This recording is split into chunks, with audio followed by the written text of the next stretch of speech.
लाखों कैदियों को टॉर्चर सेल में डाल दिया गया था। वहाँ उन्हें बुरी तरह टॉर्चर किया जाता था। उन्हें वहाँ फिजिकल और इमोशनल दोनों तरह से टॉर्चर से गुजरना पड़ता था। उन्हें अकेलेपन से भी गुजरना पड़ता था। कैदियों के सामने उनके दोस्तों की मौत हो जाया करती थी। उन्हें अपने दोस्तों और रिश्तेदारों को मरता हुआ देखना पड़ता था। ऐसे में कैदियों को ये लगने लगा था कि उनका भी मरना अब पक्का है। ये सब देखकर कैदी इमोशनली बहुत डिस्टर्ब हो जाते थे, बर्दाश्त नहीं कर पाते थे और वो सदमे से ही मर जाते थे। सेकेंड वर्ल्ड वॉर में कैदियों को रखने के लिए कई कैंप्स बनाए गए थे। उन्हीं कैंप्स में से एक कैंप में बंद थे psychologist doctor Victor Frankl. Victor उन कैंप्स में 3 साल तक रहे। उन कैंप्स में उन्होंने जो भी देखा, जो भी एक्सपीरियंस किया, जो भी टॉर्चर सहे, किसी को मालूम नहीं था कि वो इसके बारे में एक किताब लिख देंगे। उस किताब की करोड़ों कॉपीज़ बिक जाएंगी और कई भाषाओं में वो किताब ट्रांसलेट हो जाएगी। उन्होंने किताब लिखी जिसका नाम था मैन सर्च फॉर मीनिंग। अभी जो कोरोना क्राइसिस चल रही है, आप घरों में बंद हो, बोर हो रहे हो, अच्छा नहीं लग रहा है, तकलीफ़ हो रही है, तो आप अपनी इस तकलीफ़ को ज़रा इन टॉर्चर सेल्स के फ़ोटोज़ से एक बार कंपेयर ज़रूर करना। इससे मुझे पक्का यकीन है कि आपको अंदाज़ा हो जाएगा कि हमारी तकलीफ़ इन टॉर्चर सेल्स की तकलीफ़ के मुकाबले कुछ भी नहीं है।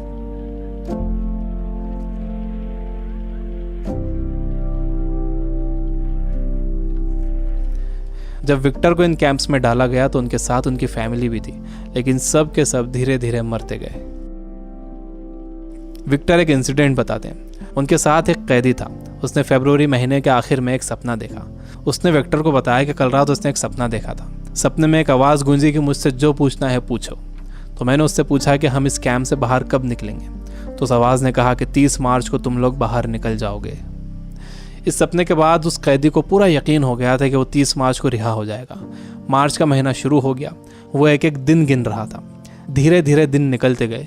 जब मार्च का महीना ख़त्म होने आया तो उस कैदी को ये दिखने लगा कि वो रिहा नहीं हो सकेगा।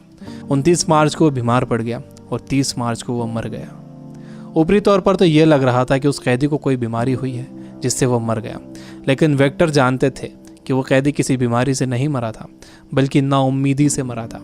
उसके मरने की वजह थी उम्मीद का ख़त्म हो जाना, होप का ख़त्म हो जाना। Biggest lesson of this book, इंसान को तकलीफ़ें नहीं मारती हैं, इंसान को धोखा नहीं मारता है, इंसान को चैलेंजेस नहीं मारते हैं, इंसान को नाउम्मीदी मार देती है। जिस इंसान के अंदर आने वाले कल की कोई उम्मीद नहीं होती, कोई ख्वाब नहीं होता, वो इंसान भी नहीं रहता।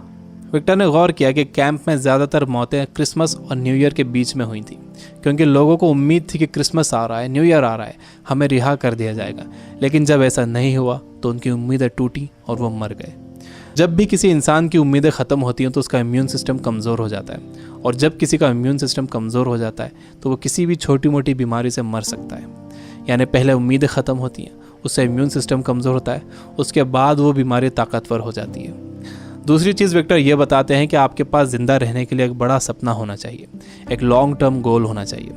जिसके पास आने वाले कल के लिए बहुत बड़ा ख्वाब है, उसके लिए आज की तकलीफ़ें, आज की प्रॉब्लम्स बहुत छोटी होती हैं। जब किसी का बिलीफ बड़ा होता है, किसी का कॉन्फिडेंस बड़ा होता है, किसी का सपना बड़ा होता है, किसी का कमिटमेंट बड़ा होता है, तो उसके सामने आने वाली क्राइसिस, प्रॉब्लम्स, तकलीफ़ें सब छोटी हो जाती हैं। हम कोरोना वायरस की क्राइसिस से घर में रहकर मुकाबला कर सकते हैं। आपको अपनी सुरक्षा करना है, लेकिन इससे घबराना नहीं है। आपको अपनी उम्मीद को ख़त्म नहीं होने देना है। विक्टर कहते हैं कि जब कोई प्रॉब्लम या बीमारी आती है तो आपकी बॉडी कमज़ोर पड़ जाती है, लेकिन आपका माइंड बहुत पावरफुल है। आपको इसे कमज़ोर नहीं पड़ने देना है। आप रोज़ टीवी देख रहे हो, आप बुरी न्यूज़ सुन रहे हो कि इतने मरे, इतने बचे, इतने सीरियस, यह आपको मेंटली वीक बना देगा। आप मेंटली वीक हो जाओगे तो आपका इम्यून सिस्टम भी कमज़ोर हो जाएगा, जिससे आपका बीमार होने का ख़तरा बढ़ जाएगा। विक्टर कहते हैं कि वो 3 साल इन कैंप्स में इसलिए ज़िंदा रह पाए क्योंकि उनके पास कल के लिए बड़े सपने थे, विल पावर थी, उन्हें ये किताब लिखना थी। तो वो सारी प्रॉब्लम्स, सारी तकलीफ़ें उनके सपनों और इरादों के आगे छोटी पड़ गईं और वो इन सब से बाहर निकल गए। तीसरी चीज़ जो विक्टर ने ऑब्जर्व की थी वो ये कि जब इंसान के सामने कोई प्रॉब्लम आती है तो वो उसे कैसा मीनिंग देता है।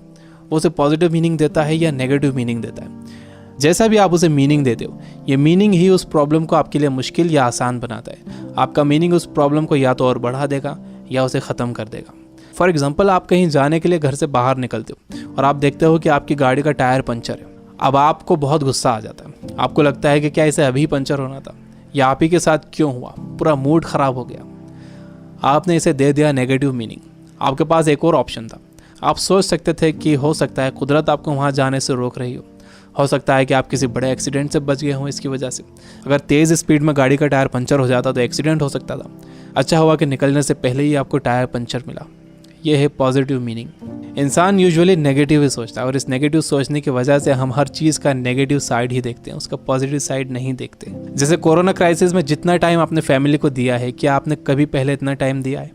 मेरे कुछ दोस्त जो किताबों से बिल्कुल दूर थे, उन्होंने बुक्स पढ़ना शुरू कर दिए। वो रीडिंग हैबिट बना रहे हैं। अगर कोरोना क्राइसिस ना होता तो क्या ऐसा होता था?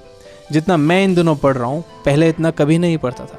जितनी सफाई लोगों ने रखनी शुरू कर दी है, पहले कभी नहीं रखते थे। बार बार हाथ धो रहे हैं, अच्छी तरह हाथ धो रहे हैं, सोशल डिस्टेंस मेंटेन कर रहे हैं। किसी लाइन में लगे हुए हैं तो दूर दूर खड़े हो रहे हैं। आसमान साफ नज़र आ रहा है, हवा साफ हो गई है, समंदर का पानी साफ हो गया है।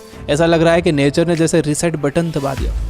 हमें ये पॉजिटिव साइड्स भी सोचना चाहिए। जब तक आपके पास नेगेटिव मीनिंग है, आप उस क्राइसिस से डील नहीं कर सकते।